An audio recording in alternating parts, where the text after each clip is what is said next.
Bienvenidos al sitio La Voz de los Poetas. Hoy nos encontramos en un lugar que la ciudad de Buenos Aires le dedicó a la sonrisa y al humor. Este lugar es el MUC, el Museo del Humor. Haremos este recorrido de la mano de su director, Hugo Maradei.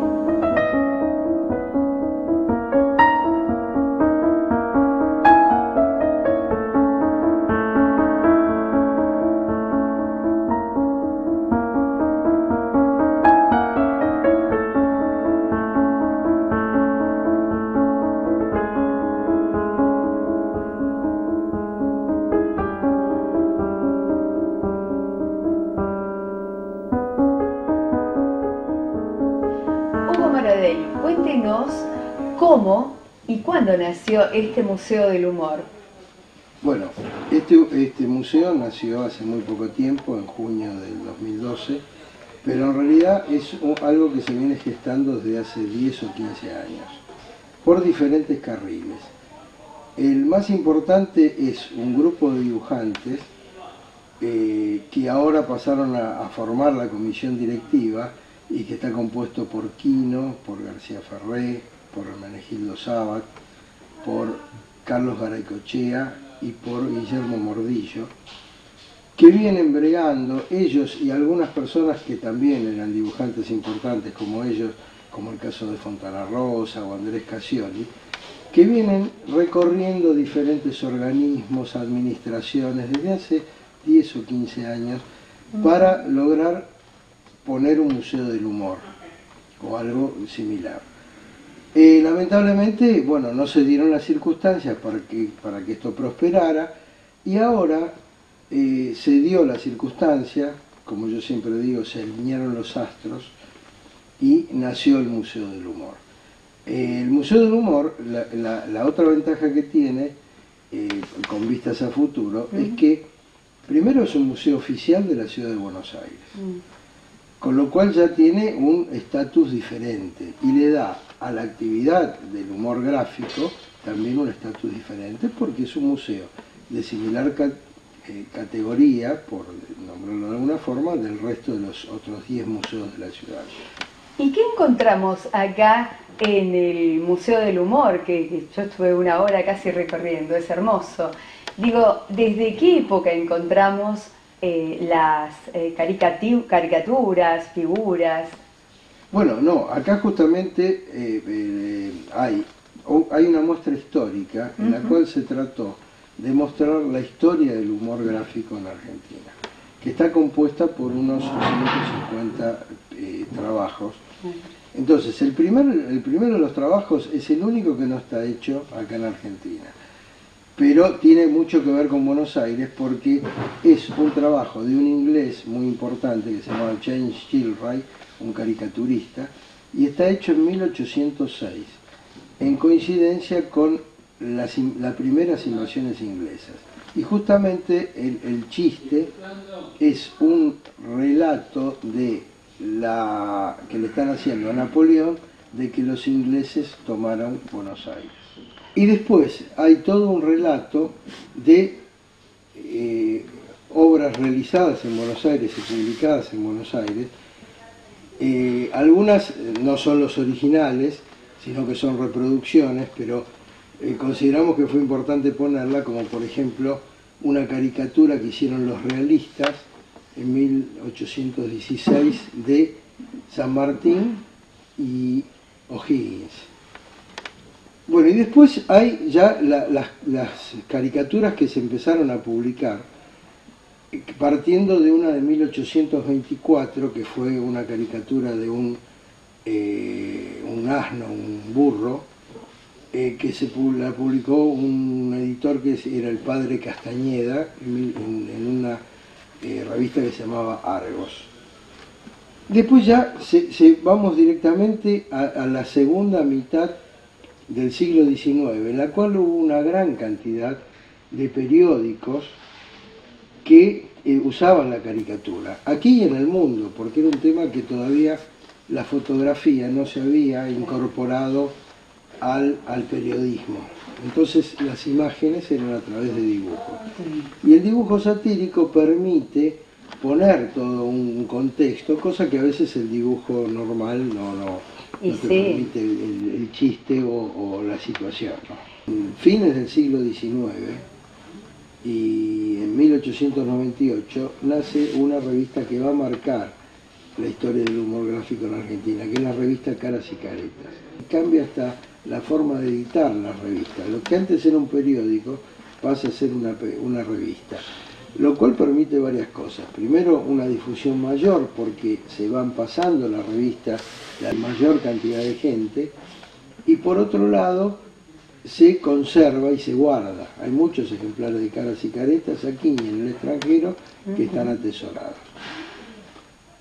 La tendencia que marca Caras y Caretas la siguen otras revistas de la época. Estamos hablando de 1910, 1920, nace Traimocho, nace la revista Pebete, y después otras revistas que no eran similares a Caras y Caretas, pero que sí tenían mucho humor gráfico, como el caso de Villiquen, que nace en 1919. A raíz de todo ese movimiento que hay, en el cual nacen creadores constantemente, como Dante Quinterno, como Lino Palacio, empiezan a popularizarse esto, y entramos en un periodo que se lo llamó la Edad de Oro del humor gráfico, que más o menos abarca entre 1930 y 1950 o 1960, en el cual salen las grandes publicaciones de humor gráfico, que eran solamente de humor gráfico, no eran como Caras y Caretas, que era una revista de actualidad con humor gráfico. Estas eran directamente de humor gráfico, como es el caso de Patoruzú primero, y luego, que también es con una persona que había trabajado en Patoruzú, Guillermo Di Vito, el caso de Ricotipo. Entonces ahí se crea una industria muy importante, en la cual gran cantidad del producto se vendía en toda América, hasta en Miami.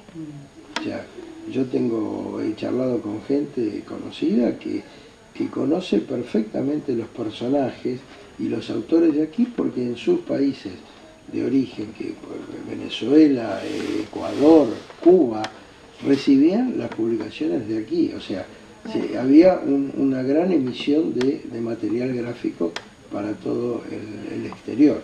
Y es el que hace acerca de las mujeres, las que dibujan las mujeres Di Vito, con esa cintura. Claro, esa es la famosa inventa, las chicas Di Vito. Y digo inventan porque esas mujeres creo que no existían. O sea, eran las mujeres que estaban adelantadas 30 o 40 años, no solamente por su estética, que es muy actual, sino por digamos, sus diálogos, que eran bastante picantes y corrosivos para el momento para la época en que fueron creados, que estamos hablando de alrededor de 1950. Las chicas de Di Vito también les interesaban no solamente a los hombres, sino a las mujeres, porque marcaban tendencia, hasta de modas, y los hombres también. Después estaban, digamos, había una moda que era la moda Di Vito. Había casas que vendían ropa, digamos, al estilo de Di Vito, que eran una forma de ser muy, muy particular. Entonces podemos decir que las caricaturas marcan tendencia, el humor en la Argentina marcó tendencia. Yo creo que sí, porque cuando hablamos, que es otro sector también del museo, que son los personajes, acá una gran creación de personajes. Nosotros en el museo tenemos más de 50 expuestos que salen del primero, que fue de 1917, que se llamaba Sarrasqueta, pero pasan por todos los personajes de creadores como Di Vito, que por ejemplo creó Fulmine, Pochita Morfoni, o sea que eran nombres que se utilizaban para designar a las personas. El caso de Lino Palacio con Avivato, con Don Fulgencio, con Cicuta, fueron todos casos, o los personajes de Masones con Piantadino, con Cariseca. O sea, fueron cosas que marcaron mucho a la sociedad argentina, y había como un ida y vuelta. O sea, los creadores sacaban de la sociedad a sus personajes, pero a su vez la sociedad los reincorporaba. O sea, es un fenómeno muy interesante.